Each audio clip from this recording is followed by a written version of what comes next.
Non, ce n'est pas une énième vidéo sur l'article 13 comme de nombreux youtubeurs ont pu le faire. Si je fais cette vidéo, c'est parce que je pense pouvoir apporter ma pierre à l'édifice dans cette lutte de par le bagage que j'ai, parce que, en effet, je suis détenteur d'un master en droit, criminalité et sécurité des technologies de l'information, ce qui fait que pendant 2 ans, j'ai étudié toutes les questions juridiques liées à Internet, donc je peux peut-être analyser un petit peu plus loin ce que veut dire cette directive et en discuter ensemble en bas dans les commentaires, ça me ferait très plaisir. Je ne suis pas en train de dire que je suis plus légitimé qu'un autre pour parler de cette directive, mais peut-être que je peux apporter un point de vue un peu plus critique et construit que simplement dire que cet article 13 c'est de la merde parce que oui, c'est de la merde.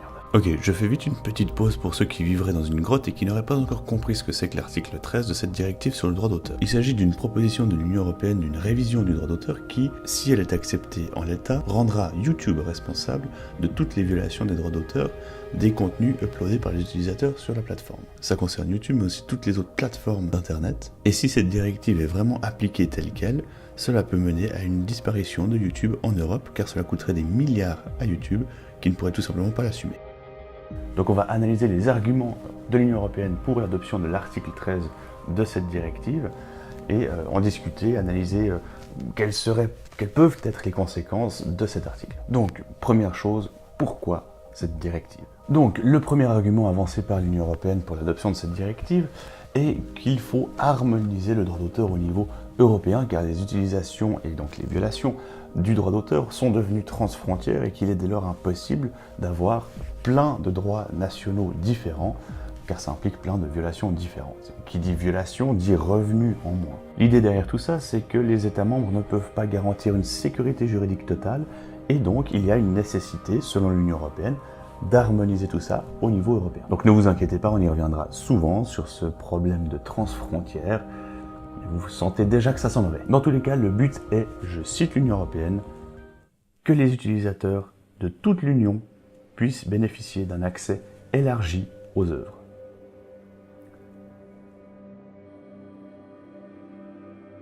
Ensuite, la Commission européenne recense 3 domaines où elle peut et doit agir. Les utilisations transfrontières et numériques dans le domaine de l'éducation, la fouille de textes et de données et la préservation du patrimoine culturel. C'est pas une blague. Ensuite, ça démarre très vite. Dès la page 3, on tombe sur Gérard, 67 ans, qui doit écrire une directive européenne, puisqu'on parle du fait que les technologies numériques ont renforcé le rôle de l'Internet. L'Internet. Ok, pour vous, c'est peut-être juste un mot, mais selon moi, quand tu sais même pas utiliser le vocabulaire d'un domaine, viens pas dire que tu es spécialiste et ne viens pas faire une loi.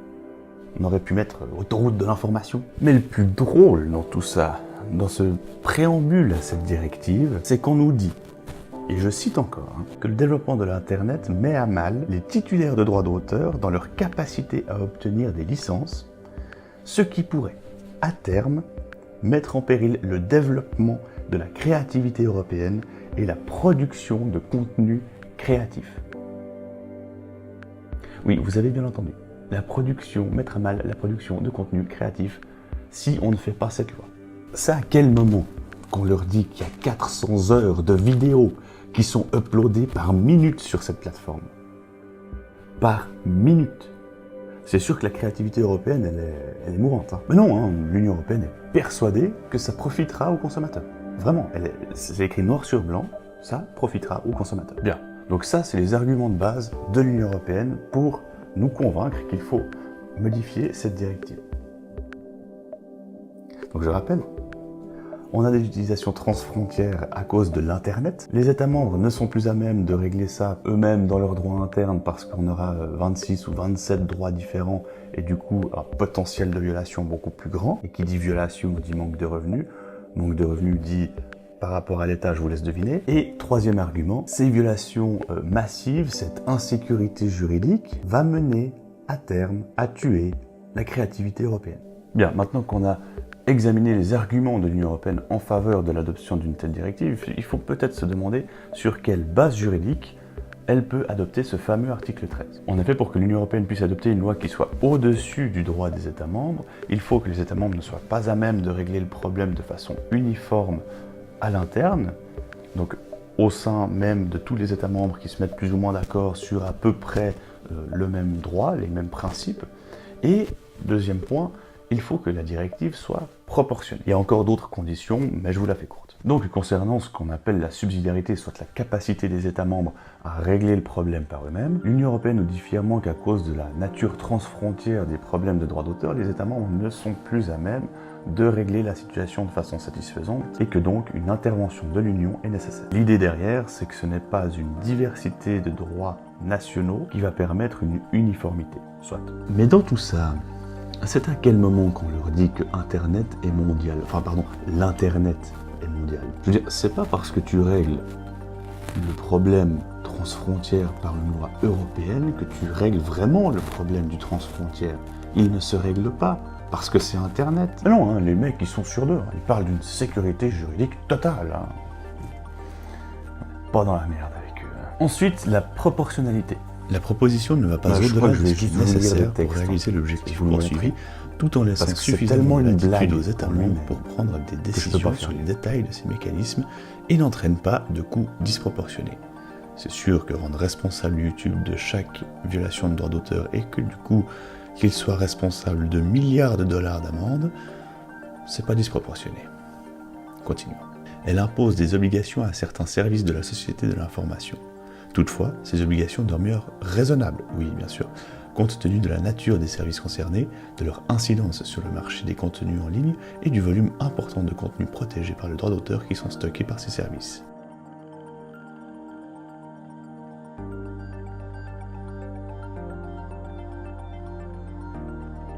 Ensuite, avant d'adopter une loi, l'Union européenne consulte les milieux intéressés, ce qui est normalement rassurant. Sauf que là, ils ont tellement fait n'importe quoi que je ne sais pas si ça doit m'inquiéter. Mais en voyant qui ils ont consulté, j'ai juste l'impression que ça a concerné absolument tous les corps de métier et que le résultat de cette enquête d'impact n'était qu'un maelstrom d'avis contraires. Ensuite, on passe à une analyse d'impact. Ici, l'idée, c'est qu'après avoir consulté l'Europe entière dans tous les corps de métier possibles et imaginables, on imagine plusieurs solutions au problème et on choisit la plus adaptée. Pardon, j'ai un chat dans la gorge, là. Gros comme un article 13. En ce qui concerne YouTube, on a imaginé créer un dialogue entre titulaires de droits d'auteur et créateurs. Putain, on y croyait. Enfin, les législateurs auraient compris qu'il ne sert à rien dans une société numérique d'imposer, mais qu'il faut s'asseoir autour d'une putain de table et discuter. Non. Ils ont estimé que les titulaires de droits d'auteur étaient incapables de dire ce qu'ils voulaient et qu'il fallait cette directive. Ils ont traité les titulaires de droits d'auteur d'enfants. La suite, je crois que vous n'êtes pas prêts. Je ne sais pas comment aborder le sujet. Je vous jure, sur la tête de qui vous voulez, que parmi les centaines de textes juridiques que j'ai lus, c'est le seul et unique texte où j'ai eu envie de vomir en le lisant. Mais vraiment. Je sais pas quel esprit malade a créé ce machin. En termes juridiques, il n'y a pas de mots. L'Union européenne est quelque chose de démocratique qui respecte les droits fondamentaux. En vrai, j'ai déjà de la peine à dire cette phrase. Et justement, en parlant de droits fondamentaux, l'Union européenne estime que cette nouvelle directive permettra de mieux protéger le droit fondamental à la propriété qui est couvert par l'article 17 de la Charte des droits fondamentaux. Donc c'est bien de protéger la garantie de la propriété parce que le droit d'auteur est une propriété. Mais le problème dans tout ça, c'est que l'Union européenne protège le droit à l'éducation et à la diversité culturelle par des exceptions. On pense d'abord aux revenus des titulaires de droit avant l'éducation, qui est un droit autrement plus important que la garantie de la propriété. Et l'Union va même plus loin ici en disant, et c'est ici qu'absolument tout juriste qui se respecte rend le reste des tripes qui lui restent, c'est qu'elle pense que ces exceptions qui protègent l'éducation et la diversité culturelle sont susceptibles d'avoir un effet positif. Donc l'Union se dit, on protège la garantie de propriété, va te faire foutre avec ton droit à l'éducation, on le protège par des exceptions, donc des cas particuliers, et ces cas particuliers, s'ils sont possibles de mettre en œuvre, et ben peut-être bien que ce sera favorable à l'éducation. C'est ça qu'ils disent. Et pour finir de rendre tes fluides corporels, l'Union européenne conclut en disant que cette directive n'aura qu'un impact limité sur la liberté d'expression et d'information grâce aux correctifs prévus et au caractère équilibré des obligations imposées à YouTube. Oui, vous m'avez bien entendu. Oui, on se fout de notre gueule depuis le début. Mais évidemment, c'est tout à fait proportionné et équilibré d'imposer à une entreprise un filtrage des contenus avant la mise en ligne, qui est une technique qui est aujourd'hui technologiquement impossible. Mais dans tout ça, j'ai oublié juste un petit détail, mais vraiment, c'est pas grand-chose. mais je dois quand même le dire, c'est que théoriquement, dans la théorie juridique, la garantie de la propriété est un droit fondamental, mais qui est un petit peu moins protégé par rapport aux autres droits fondamentaux.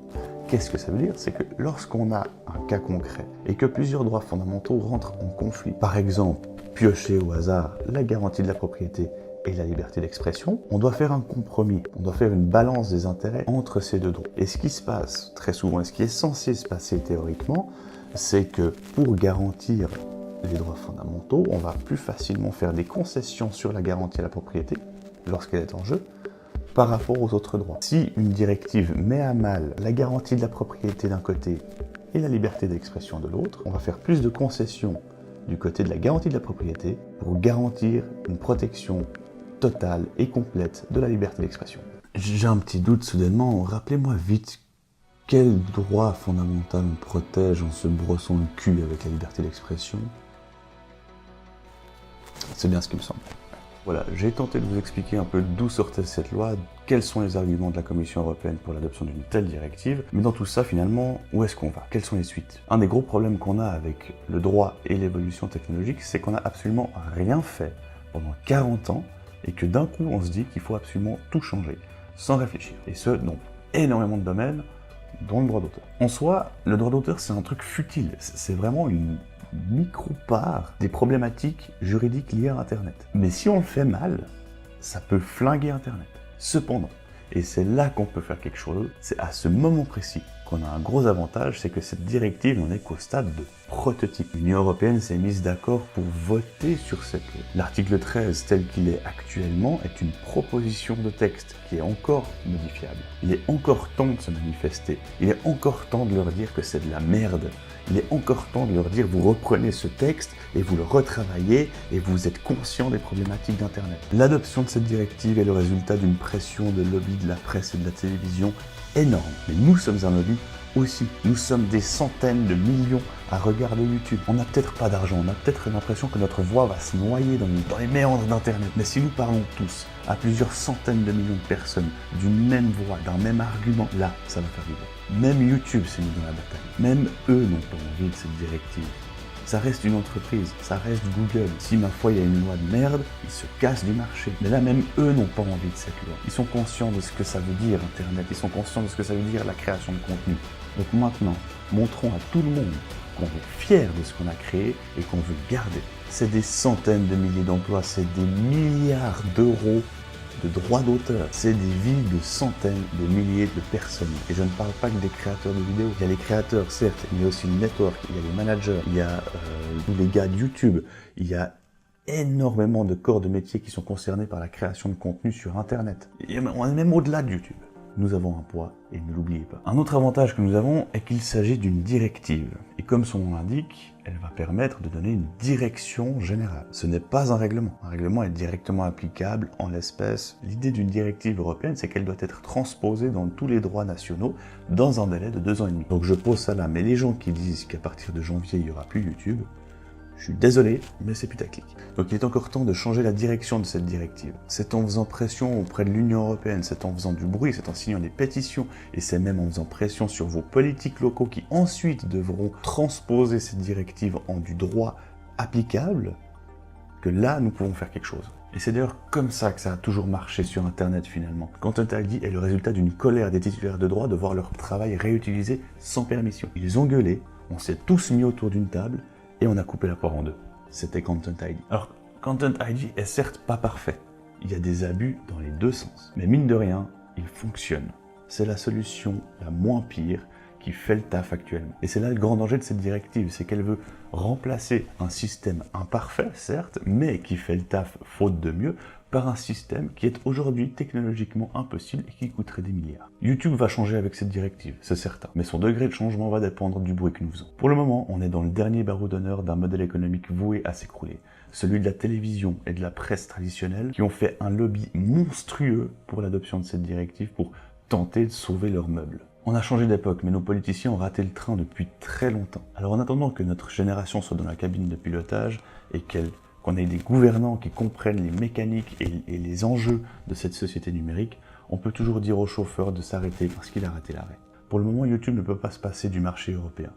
Mais si cette directive passe en l'état actuel de son texte et que le jour où le marché chinois, par exemple, s'ouvre, l'Europe deviendra un trou noir technologique. Aujourd'hui, peu de gens savent utiliser un VPN, mais si le scénario catastrophe arrive, soit une disparition de YouTube en Europe, les gens ne vont pas rester là à rien faire.